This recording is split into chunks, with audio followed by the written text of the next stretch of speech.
السلام علیکم ورحمۃ اللہ وبرکاتہ۔ ایک نوجوان خوبصورت لڑکی روزانہ اکیلی یونیورسٹی جاتی تھی۔ اسی یونیورسٹی میں اس کا والد ایک ڈپارٹمنٹ کا انچارج تھا۔ ایک دن چھٹی کے فوراً بعد اچانک بادل گرجنے لگے اور زوردار بارش ہونے لگی۔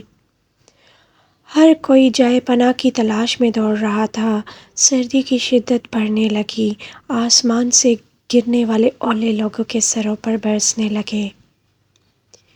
یہ لڑکی بھی یونیورسٹی سے نکلی اور جائے پناہ کی تلاش میں دوڑنے لگی۔ اس کا جسم سردی سے کانپ رہا تھا، لیکن یہ نہیں جانتی تھی کہ اسے پناہ کہاں ملے گی۔ جب بارش تیز ہوئی تو اس نے ایک دروازہ بجایا۔ گھر میں موجود لڑکا باہر نکلا اور اسے اندر لے آیا اور بارش تھمنے تک اپنے گھر میں رہنے کی اجازت دے دی۔ دونوں کا آپس میں تعارف ہوا تو معلوم ہوا کہ لڑکا بھی اس یونیورسٹی میں پڑھتا ہے جہاں وہ خود زیر تعلیم ہے اور اس شہر میں اکیلا رہتا ہے۔ ایک کمرہ، برآمدہ اور باتھ روم اس کا کل گھر تھا۔ نوجوان نے اسے اپنے کمرے میں آرام کرنے کو کہا اور اس کے پاس ہیٹر رکھ دیا اور کہا کہ کمرہ جب گرم ہو جائے گا تو وہ ہیٹر نکال لے گا۔ تھوڑی دیر لڑکی بستر پر بیٹھی کانپتی رہی۔ اچانک اسے نیند آ گئی تو یہ بستر پر گر گئی۔ نوجوان ہیٹر لینے کمرے میں داخل ہوا تو اسے بستر پر سوئی ہوئی لڑکی جنت کی حوروں کی سردار لگی۔ وہ ہیٹر لیتے ہی فوراً کمرے سے باہر نکل گیا، لیکن شیطان، جو کہ اسے گمراہ کرنے کے موقع کی تلاش میں تھا، اسے وسوسے دینے لگا۔ اس کے ذہن میں لڑکی کی تصویر خوبصورت بنا کر دکھانے لگا۔ تھوڑی دیر میں لڑکی کی آنکھ کھل گئی۔ جب اس نے اپنے آپ کو بستر پر لیٹا ہوا پایا تو ہڑبڑا کر اٹھ گئی اور گھبراہٹ کے عالم میں بے تحاشا باہر کی طرف دوڑنے لگی۔ اس نے برآمدے میں اسی نوجوان کو بے ہوش پایا۔ وہ انتہائی گھبراہٹ کی عالم میں گھر کی طرف دوڑنے لگی اور پیچھے مڑ کر بھی نہ دیکھا۔ یہاں تک کہ اپنے گھر پہنچ کر باپ کی گود میں سر رکھ دیا، جو کہ پوری رات اسے شہر کے ہر کونے میں تلاش کرتا رہا تھا۔ اس نے باپ کو تمام واقعات من و عن سنا دیا اور اسے قسم کھا کر کہا کہ میں نہیں جانتی۔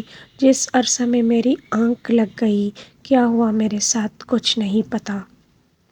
اس کا باپ انتہائی غصے کے عالم میں اٹھا اور یونیورسٹی پہنچ گیا اور اس دن غیر حاضر ہونے والے طلباء کے بارے میں پوچھا تو پتہ لگا کہ ایک لڑکا شہر سے باہر گیا ہے اور ایک بیمار ہے، ہسپتال میں داخل ہے۔ باپ ہسپتال پہنچ گیا تاکہ اس نوجوان کو تلاش کرے اور اس سے اپنی بیٹی کا انتقام لے۔ ہسپتال میں اس کی تلاش کے بعد جب اس کے کمرے میں پہنچا تو اسے اس حالت میں پایا کہ اس کی دونوں ہاتھوں کی انگلیاں پٹیوں سے بندھی ہوئی تھیں۔ اس نے ڈاکٹر سے اس مریض کے بارے میں پوچھا تو ڈاکٹر نے کہا کہ جب یہ ہمارے پاس لایا گیا تو اس کے دونوں ہاتھ جلے ہوئے تھے۔ باپ نے نوجوان سے کہا کہ تمہیں اللہ کی قسم ہے، مجھے بتاؤ کہ تمہیں کیا ہوا ہے۔ باپ نے اپنا تعارف نہیں کروایا۔ وہ بولا، ایک لڑکی کل رات بارش سے بچتی ہوئی میرے پاس پناہ لینے کے لیے آئی۔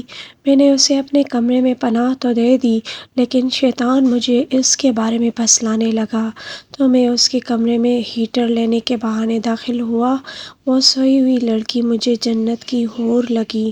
میں فوراً باہر نکل آیا، لیکن شیطان، جو مجھے مسلسل اس کے بارے میں پھسلاتا رہا اور غلط خیالات میرے ذہن میں آتے رہے، تو جب بھی شیطان مجھے برائی پر اکساتا، میں اپنی انگلی آگ میں جلاتا تاکہ جہنم کی آگ اور اس کے عذاب کو یاد کروں اور اپنے نفس کو برائی سے باز رکھ سکوں، یہاں تک کہ میری ساری انگلیاں جل گئیں اور میں بے ہوش ہو گیا۔